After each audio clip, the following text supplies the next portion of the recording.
Salutations les cinéphiles et sérivores. Aujourd'hui, on se penche sur Love Lies Bleeding, le dernier film signé Rose Glass après le succès de son premier film, Saint Maud. La réalisatrice nous replonge ici dans un univers glauque et dérangeant, celui du bodybuilding des années 80. Let's go! They found a body. Looks like you've got your hands full. You'll regret this.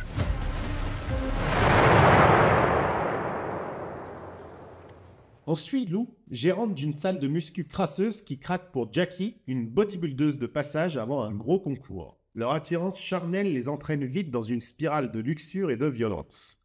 Au départ, Lou semble être la rebelle froide, Jackie l'obsédée par la compétition, mais on découvre peu à peu leurs fêlures et leurs pulsions sombres. You talked to your dad recently? Why?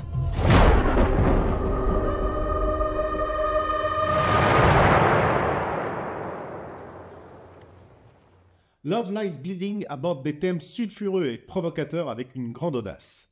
Au premier plan, le film dénonce sans concession la masculinité toxique et la culture du viol présente dans ce monde de testostérone et de misogynie qu'est le bodybuilding.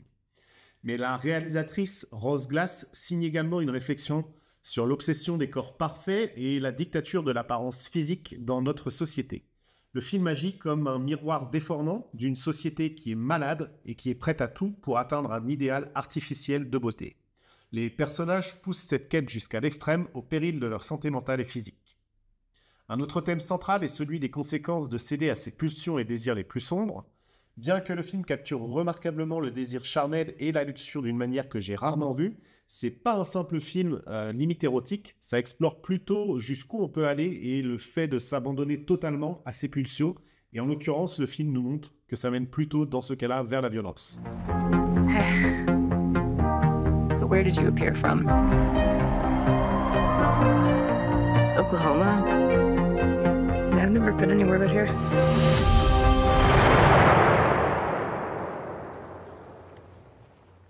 Au-delà des thèmes sulfureux, c'est surtout la réalisation de Glass qui marque les esprits.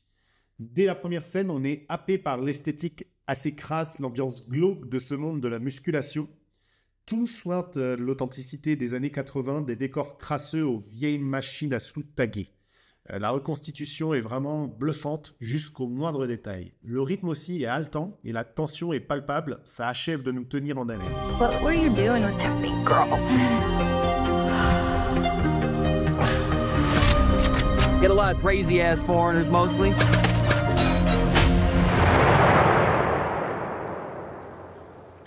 Que dire des performances d'acteurs? Kristen Stewart et Cathy O'Brien crèvent l'écran. Leur alchimie torride et dangereuse fait des étincelles. Qu'il est loin le temps où Kristen Stewart s'occupait surtout des vampires. Le reste de la distribution comme des personnages déviants, comme Ed Harris en père toxique par exemple, ou encore Dave Franco en espèce de salaud, il faut bien le dire. Les deux sont remarquables dans leur rôle et on adore les détester. Yeah, you like guns? Not really. What the fuck you doing here then? It's a bit more powerful than a punch. Fuck yeah. Pour ma part, j'ai bien aimé cette plongée déviante dans les bas-fonds du désir et de l'ambition. C'est un film qui ose tout, des séquences les plus érotiques jusqu'aux moments les plus glauques.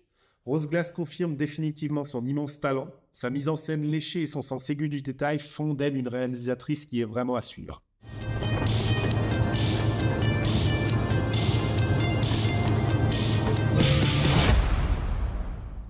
Bref, que vous l'adoriez ou le détestiez, Love Lies Bleeding va marquer les esprits, c'est certain. Je vous conseillerais donc d'aller le voir au cinéma pour vous faire votre propre avis. N'hésitez pas à lâcher vos commentaires pour me dire justement ce que vous en avez pensé. Et surtout, abonnez-vous à la chaîne, ça m'aidera, sachant que c'est, encore une fois, le début de la chaîne. À bientôt les amis, au Cinoche, bien entendu.